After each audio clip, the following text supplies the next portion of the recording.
السلام علیکم ورحمۃ اللہ وبرکاتہ۔ میرے بڑے بھائی نے جائیداد کے لالچ میں مجھے پاگل قرار دلوانے کی کوشش کی اور مجھے ہمیشہ کمرے میں قید رکھا۔ ایک رات گھر میں کوئی نہیں تھا۔ میں نے کسی طرح تالا توڑا اور بھاگنے کے لیے اس کے کمرے سے پیسے چرانے گیا۔ اس کی دراز سے مجھے ایک پرانی ہسپتال کی رپورٹ ملی جو میری پیدائش کے وقت کی تھی۔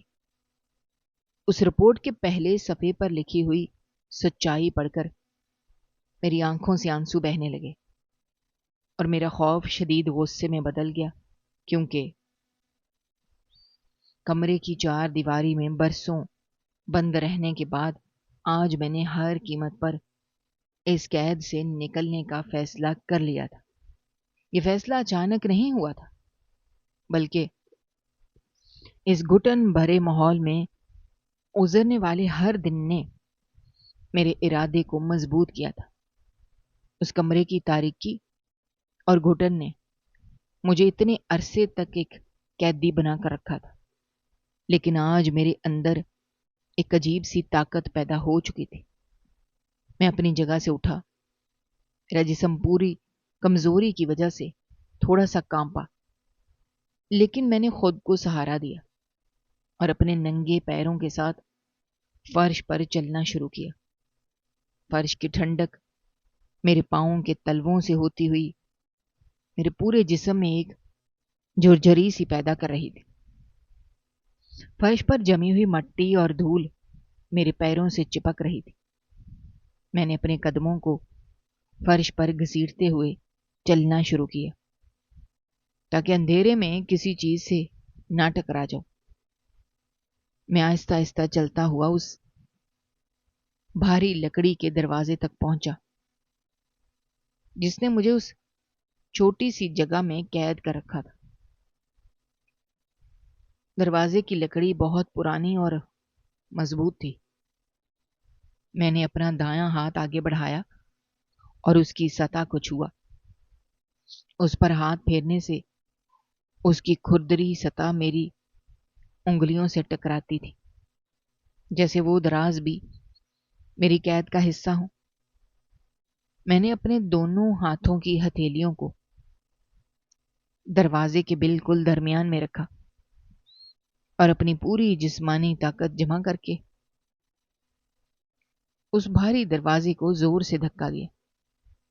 میری امید تھی کہ شاید یہ پرانا دروازہ اس دھکے سے کھل جائے، لیکن باہر لگا ہوا لوہے کا تالا اور مضبوط کنڈی اپنی جگہ سے بالکل نہیں ہلے۔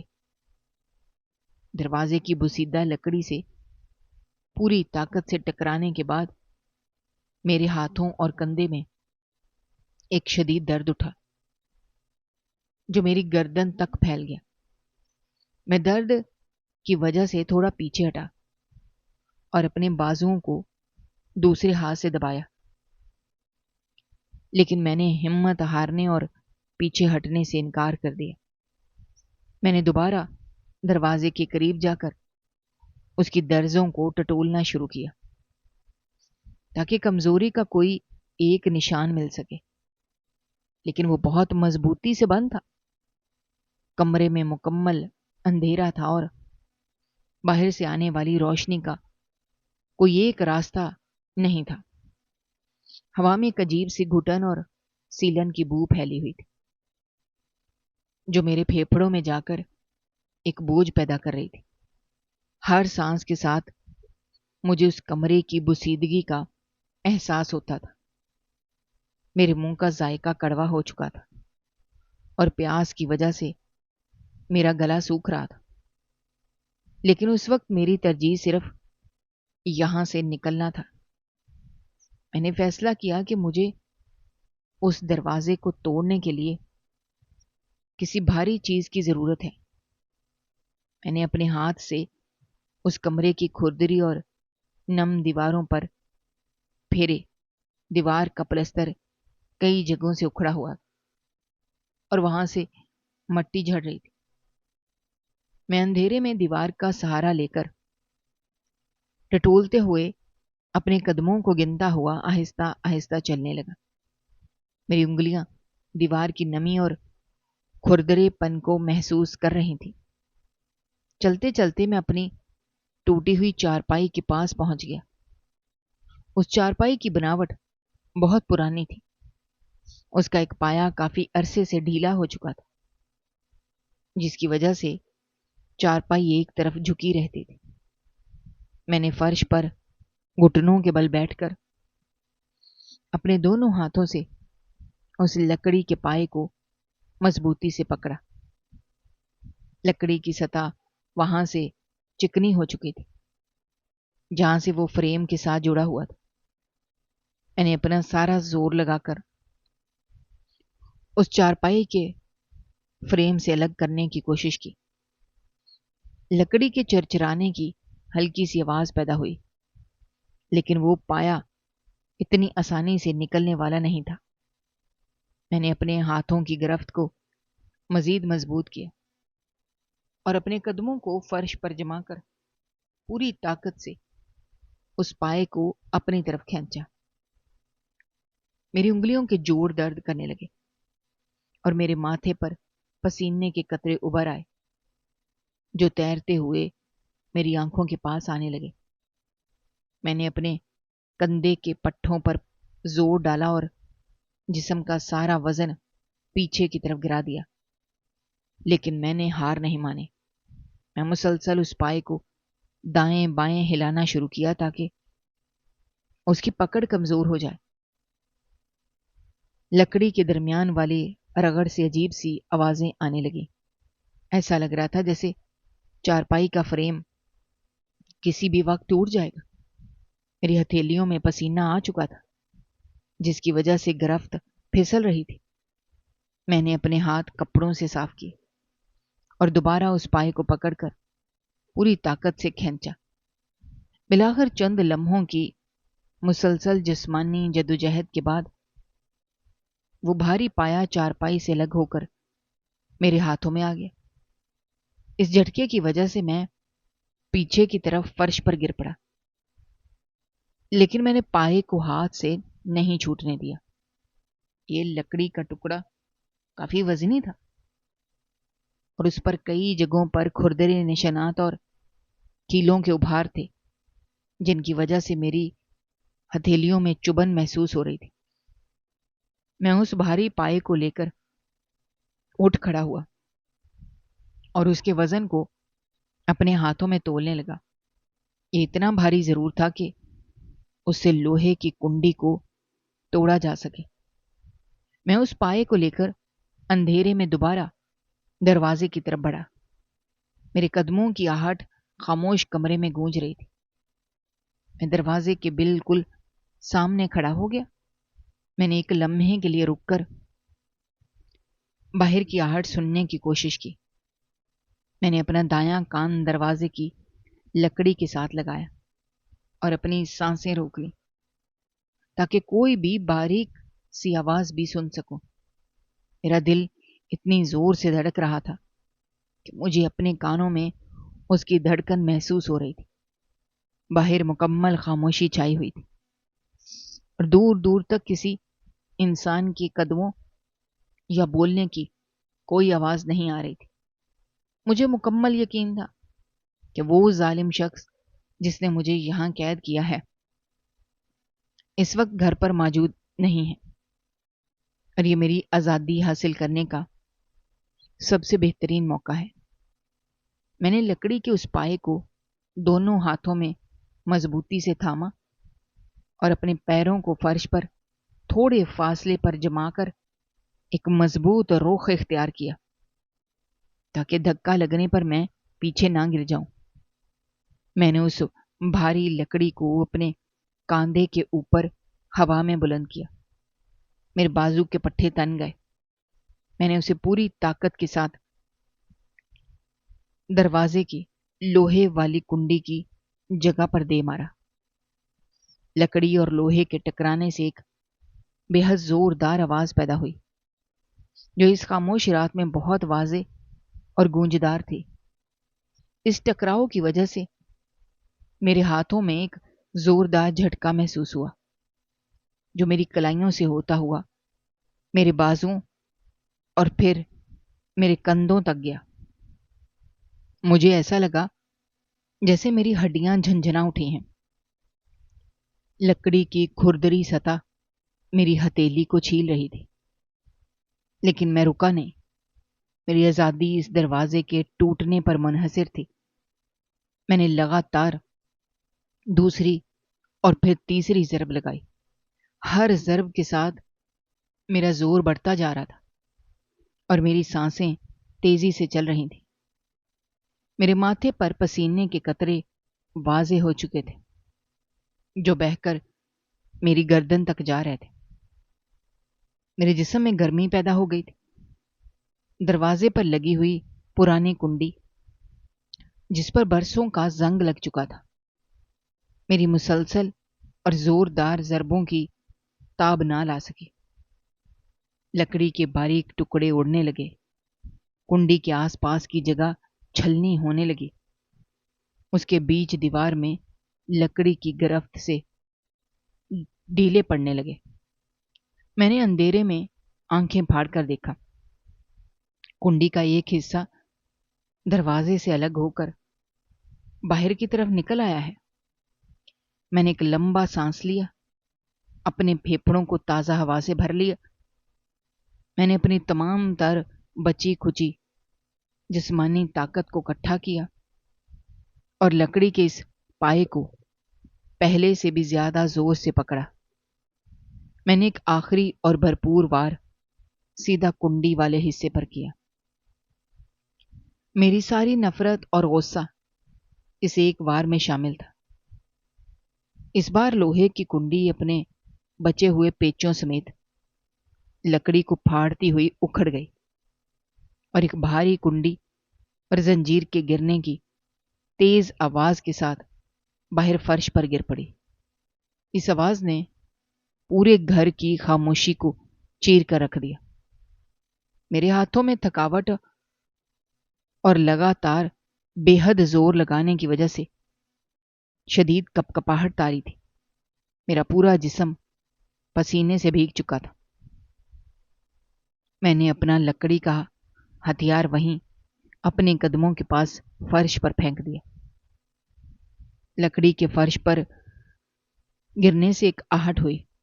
اب دروازے کے درمیان کوئی رکاوٹ نہیں تھی۔ میں نے کانپتے ہاتھوں سے دروازے کے دونوں حصوں کو پکڑا۔ لکڑی کے ابھرے ہوئے کنارے میری انگلیوں میں چبھ رہے تھے۔ میں نے انہیں اپنی طرف کھینچا۔ پرانے قبضوں سے چرچراہٹ اور زنگ آلود لوہے کی ایک لمبی اور کرخت آواز نکلی اور دروازہ اپنے پورے وزن کے ساتھ باہر کی طرف پوری طرح کھل گیا۔ برسوں کے لمبے عرصے کے بعد میں نے اس قید خانے کی دہلیز عبور کی اور اپنے قدم باہر دلان کی ٹھنڈی زمین پر رکھے۔ دلان کا فرش کمرے کے فرش سے زیادہ سرد اور ہموار تھا۔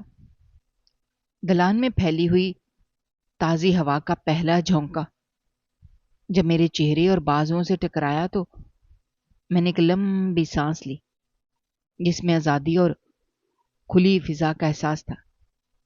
کمرے کی گھٹن کے مقابلے میں یہ ہوا بہت صاف اور ٹھنڈی تھی۔ میں نے ارد گرد نظر دوڑائی۔ پورا مکان ایک گہرے سکوت میں ڈوبا ہوا تھا۔ کہیں بھی کسی روشنی کا نام و نشان تک نہیں تھا۔ فرش پر بچھے ہوئے پرانے قالین کی بوسیدگی اور دیواروں کی پرانی بو میرے حواسوں سے ٹکرا رہی تھی، لیکن یہ بو کمرے کی سیلن سے مختلف تھی۔ گھر کی ہر چیز اندھیرے میں ڈوبی ہوئی تھی۔ صرف کھڑکیوں سے آنے والی ہلکی سی روشنی میں چیزوں کے سائے نظر آ رہے تھے۔ لاؤنج کے بیچ میں رکھے صوفے اور میز کے دھندلے خاکے میری آنکھوں کے سامنے تھے۔ میں نے اپنے ننگے پیروں سے دلان کے فرش کی ٹھنڈک کو محسوس کیا اور اپنے پیروں کی انگلیوں کو فرش پر دبایا۔ میرا دل تیزی سے دھڑک رہا تھا۔ جیسے وہ پسلیوں سے باہر آ جائے گا، اور میں محتاط قدموں کے ساتھ آگے کی طرف بڑھا۔ تاریکی اور گہری خاموشی میں کھڑے ہو کر میں نے اپنے خشک اور پیاس سے پھٹے ہوئے ہونٹوں پر اپنی کھردری زبان پھیری اور اپنے اگلے قدم کے بارے میں بہت گہرائی سے سوچنا شروع کیا۔ میرے جسم کے ہر ایک حصے میں ابھی تک پچھلی جدوجہد اور لکڑی کا بھاری دروازہ توڑنے کی وجہ سے شدید تھکاوٹ اور درد کی مسلسل لہریں دوڑ رہی تھیں۔ خاص طور پر میرے کندھے اور دونوں بازو مکمل طور پر سن ہو رہے تھے، جن کے ذریعے میں نے اپنی پوری طاقت لگا کر اس لوہے کی کنڈی کو توڑا تھا۔ لیکن اس وقت میرے دماغ میں درد یا تھکاوٹ کا کوئی احساس نہیں تھا، بلکہ ذہن میں صرف ایک ہی بات گونج رہی تھی کہ مجھے اس جہنم اور اس اذیت ناک قید سے ہمیشہ کے لیے فرار ہونا ہے۔ یہ وہ خوفناک قید خانہ تھا جہاں میں نے اپنی زندگی کے کئی قیمتی سال ایک بے بس اور لاچار جانور کی طرح گزارے تھے، جہاں دن کی روشنی اور رات کے اندھیرے کا کوئی واضح فرق محسوس نہیں ہوتا تھا، اور جہاں میری واحد پہچان وبسیدہ اور نمزدہ دیواریں تھیں جو ہر وقت مجھے کاٹ کھانے کو دوڑتی تھیں۔ لیکن اس وقت مجھے یہ حقیقت بھی شدت سے محسوس ہو رہی تھی کہ محض اس منحوس گھر کی چار دیواری سے باہر نکل جانا ہی میری مکمل آزادی کے لیے کافی نہیں تھا۔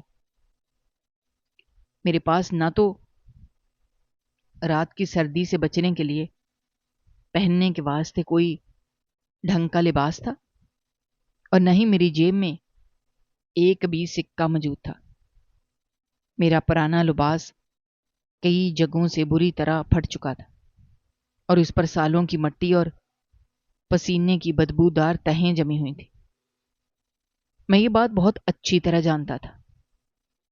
اس قدر سرد اور تاریک رات میں بالکل خالی ہاتھ اور بنا کسی تیاری کے باہر سڑکوں پر نکل جانا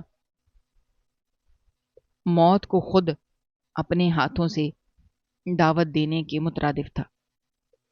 باہر کی دنیا بہت بڑی، انجان اور بے رحم تھی، اور بنا پیسوں کے میں اس کھلی دنیا میں چند قدم بھی دور نہیں جا سکتا تھا، کیونکہ مجھے راستوں کا کوئی علم نہیں تھا۔ نہیں میں یہ جانتا تھا کہ اتنے سالوں کی قید کے دوران باہر کی دنیا کتنی بدل چکی ہے۔ مجھے اس گھر سے نکلتے ہی سب سے پہلے کسی سواری کا بندوبست کرنا تھا، تاکہ میں اس شہر کی حدود سے دور جا سکوں۔ کسی دور دراز علاقے یا کسی نامعلوم بستی تک بحفاظت پہنچنے کے لیے مجھے سواری والے کو کرایہ ادا کرنا تھا، اور ان سب باتوں سے بڑھ کر یہ حقیقت تھی کہ مجھے زندہ رہنے اور اپنے کمزور جسم کو چلانے کے لیے خوراک اور پانی کی فوری ضرورت ہے۔ ان سب بنیادی چیزوں کے لیے سرمایہ چاہیے تھا، جو اس وقت میرے پاس بالکل بھی موجود نہیں تھا۔ میری نظریں دلان کے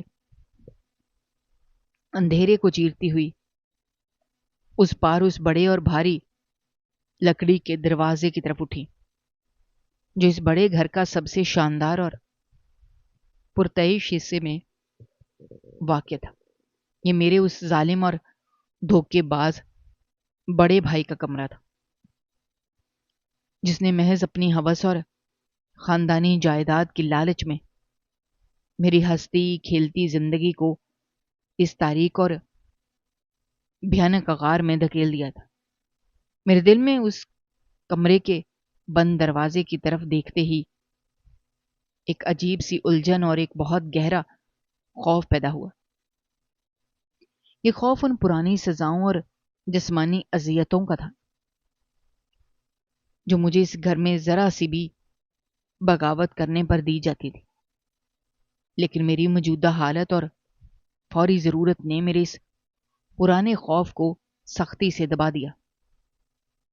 میں نے اپنے آپ سے ایک سچا وعدہ کیا اور یہ پختہ فیصلہ کیا کہ میں ہر صورت سیدھا اسی کمرے میں جاؤں گا جہاں وہ اپنا سارا قیمتی سامان اور مال و اسباب اور نقدی رکھتا ہے۔ میرا مقصد کوئی بڑی چوری کرنا یا اس کے کسی قیمتی سامان کو نقصان پہنچانا ہرگز نہیں تھا، بلکہ میرا مقصد صرف و صرف وہاں موجود الماریوں یا بستر کے پاس رکھی میز کی درازوں سے کچھ رقم چرانا تھا، تاکہ میں کسی دور دراز شہر کا ٹکٹ خرید سکوں یا کسی بھی سواری کا بندوبست کر کے ہمیشہ کے لیے اس عذاب سے اپنی جان بچا کر کہیں دور گم ہو جاؤں۔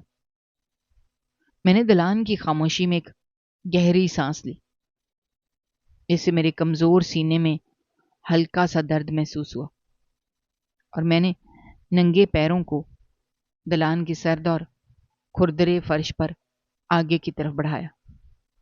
میرے قدم بہت سست اور بے حد محتاط تھے۔ میں پاؤں کی انگلیوں کے بل آگے کی طرف چل رہا تھا تاکہ میری ایڑیوں کے فرش پر لگنے سے کوئی ہلکی سی بھی آواز یا دھمک پیدا نہ ہو۔ پورا گھر اس وقت مکمل طور پر خاموش تھا، اور اس گہرے اور ڈراؤنے سناٹے میں دلان کی دیوار پر لگی ایک پرانی گھڑی کے کانٹوں کی ٹک ٹک کی مسلسل آواز میرے کانوں میں کسی بھاری ہتھوڑے کی طرح لگ رہی تھی۔ آواز بہت واضح اور ڈراؤنی تھی۔ ہر سیکنڈ کے گزرنے کے ساتھ میرا دل زور سے دھڑک رہا تھا۔ دلان کا فرش مجھے آج رات اور زیادہ طویل اور نہ ختم ہونے والا محسوس ہو رہا تھا، جیسے یہ فاصلہ کبھی ختم ہی نہیں ہوگا اور میں ساری رات یوں ہی چلتا رہوں گا۔ میں دلان کی دیواروں کے ساتھ ساتھ چلتا ہوا آگے بڑھ رہا تھا۔ ان دیواروں پر لگی ہوئی پرانی تصویروں کے فریم کھڑکیوں سے آنے والی چاند کی مدھم روشنی میں عجیب سے سائے بنا رہے تھے، جو مجھے ایسے لگ رہے تھے جیسے کوئی چھپ کر مجھے دیکھ رہا ہو۔ میں اس لیے دیوار کے ساتھ ساتھ چل رہا تھا تاکہ اگر اچانک صدر دروازہ کھلے اور کوئی اندر آ جائے تو میں فوراً کسی اندھیرے سائے میں چھپ کر اپنی جان بچا سکوں۔ لیکن میرے اندر کا ایک حصہ مجھے بار بار تسلی دے رہا تھا کہ اس وقت اس بڑے گھر میں میرے سوا کوئی دوسرا انسان موجود نہیں ہے، کیونکہ وہ شخص اکثر رات گئے تک اپنی محفلوں اور برے کاموں میں مصروف رہتا تھا۔ پھر بھی سالوں کے اس خوفناک اور تنہا قید نے میرے ذہن میں کئی طرح کے وسوسے اور شکوک پیدا کر دیے تھے، جو مجھے ایک پل کے لیے بھی سکون نہیں لینے دے رہے تھے۔ میں چلتا ہوا اور قدم قدم احتیاط سے رکھتا ہوا بالآخر اس کمرے کے بھاری اور انتہائی چمکدار لکڑی کے دروازے تک پہنچ گیا۔ یہ دروازہ میرے اس ٹوٹے ہوئے دیمک زدہ کمرے کے دروازے سے بالکل مختلف تھا۔ اس پر کی گئی قیمتی اور گہرے رنگ کی پالش کی چمک رات کے اس اندھیرے میں بھی صاف محسوس ہو رہی تھی۔ میں نے اپنا دایاں کان اس ٹھنڈے اور بھاری دروازے کے ساتھ لگایا اور اپنی تیز چلتی سانسیں روک کر اندر کی آہٹ سننے کی پوری کوشش کی۔ اندر مکمل گہری اور خاموشی تھی۔ کسی بھی قسم کی کوئی حرکت یا آواز نہیں ہو رہی تھی۔ میں نے اپنا کانپتا ہوا اور مٹی سے بھرا دایاں ہاتھ آگے بڑھایا، دروازے کے پیتل کے گول اور بھاری دستے کو اپنی مٹھی میں مضبوطی سے پکڑ لیا۔ پیتل کی شدید ٹھنڈک میری گرم اور پسینے سے بھری ہوئی ہتھیلی میں اتر گئی۔ میں نے دستے کو انتہائی احتیاط کے ساتھ آہستہ آہستہ نیچے کی طرف گھمایا اور دروازے کو اپنے جسم کے وزن سے اندر کی طرف دھکیلا۔ دروازے کے پرانے قبضوں سے ایک بہت ہلکی سی چرچراہٹ پیدا ہوئی، جس نے ایک لمحے کے لیے میرے دل کی دھڑکن کو مزید تیز کر دیا، اور میرے قدم وہیں کے وہیں جم گئے۔ میں نے سانس روک کر ارد گرد دیکھا، لیکن کوئی خطرہ نہیں تھا۔ پھر میں نے دروازے کو پورا کھول دیا۔ دروازہ کھلتے ہی اندر سے تیز اور انتہائی مہنگی خوشبو کا بھاری جھونکا میرے چہرے اور حواسوں سے ٹکرایا۔ یہ خوشبو اس کمرے کے مالک کی عیاشی، اس کے تکبر اور اس کے غرور اور اس کی بے دردی زندگی کی مکمل عکاسی کر رہی تھی۔ کمرے میں سامنے موجود بڑی کھڑکی کے بھاری اور مخملی پردوں کے درمیان سے چاند کی مدھم اور سفید روشنی اندر آ رہی تھی، جس سے کمرے کے اندر موجود مختلف قیمتی چیزوں کے لمبے اور گہرے سائے فرش پر پڑ رہے تھے۔ میں نے اندر کی طرف اپنا پہلا قدم رکھا تو میرے ننگے اور سخت پیروں کے نیچے فرش کی سختی کے بجائے ایک انتہائی نرم اور دابیز قالین کا احساس ہوا۔ یہ قالین اس قدر ملائم، موٹا اور قیمتی تھا کہ میرے قدموں کی کوئی بھی آواز یا دھمک پیدا نہیں ہو رہی تھی۔ کمرے کے عین وسط میں ایک بہت بڑا اور نرم بستر بچھا ہوا تھا، جس پر قیمتی ریشمی چادریں انتہائی سلیقے اور صفائی کے ساتھ بچھی تھی۔ بستر کے سرہانے لکڑی کا بہت ہی خوبصورت اور مہنگا کام کیا گیا تھا۔ کمرے کی ہر ایک چیز اپنی مقررہ جگہ پر پوری ترتیب کے ساتھ رکھی ہوئی تھی، جیسے کسی نے ہر چیز کو ناپ تول کر رکھا ہو، اور ہر طرف ایک خاص قسم کی نفاست اور چمک نظر آ رہی تھی۔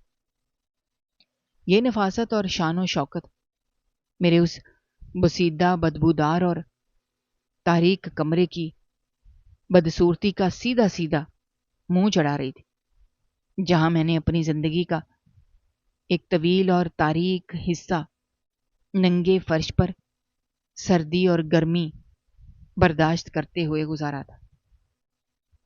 میں نے دروازے کو پیچھے سے بہت آہستہ سے بند کر دیا، تاکہ باہر دلان سے آنے والی ہوا کا کوئی بھی جھونکا کمرے کے بھاری پردوں کو نہ ہلائے اور کسی بھی قسم کی کوئی غیر معمولی آواز پیدا نہ ہو۔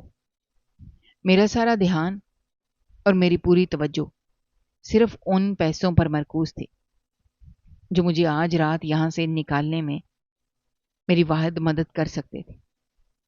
میں تیزی سے چلتا ہوا کمرے کے دائیں کونے میں رکھی ہوئی ایک بہت بڑی اور شاندار الماری کی طرف بڑھا۔ یہ الماری دیوار کے اندر مہارت سے بنائی گئی تھی، اور اس کی لکڑی کے دروازے چھت تک اونچے تھے۔ میں نے جلدی سے اس کے دونوں بھاری دروازوں کو اپنی طرف کھینچ کر کھول دیا۔ اندر مختلف قسم کی انتہائی قیمتی اور رنگ برنگے لباس مکمل ترتیب اور نزاکت کے ساتھ لٹکے ہوئے تھے۔ کچھ کپڑے بہت اچھے طرح استری شدہ تھے، اور کچھ بالکل نئے معلوم ہو رہے تھے، جنہیں شاید ایک بار بھی نہیں پہنا گیا تھا۔ میں نے اپنے گندے کھردرے مٹی سے بھرے ہاتھوں سے ان صاف ستھرے اور مہنگے کپڑوں کو بے دردی سے ٹٹولنا شروع کیا۔ میں ہر قمیض کی جیب، ہر کوٹ کے اندرونی حصوں، ہر پتلون کے خانوں میں اپنے دونوں ہاتھ ڈال کر تیزی سے دیکھ رہا تھا کہ شاید کہیں سے کچھ رقم یا کوئی بٹوئے جیسی چیز میرے ہاتھ لگ جائے۔ میری انگلیاں کپڑوں کے اندر بے تحاشا تیزی سے حرکت کر رہی تھیں۔ میں ایک کے بعد ایک لباس کو چھان رہا تھا۔ جب مجھے کسی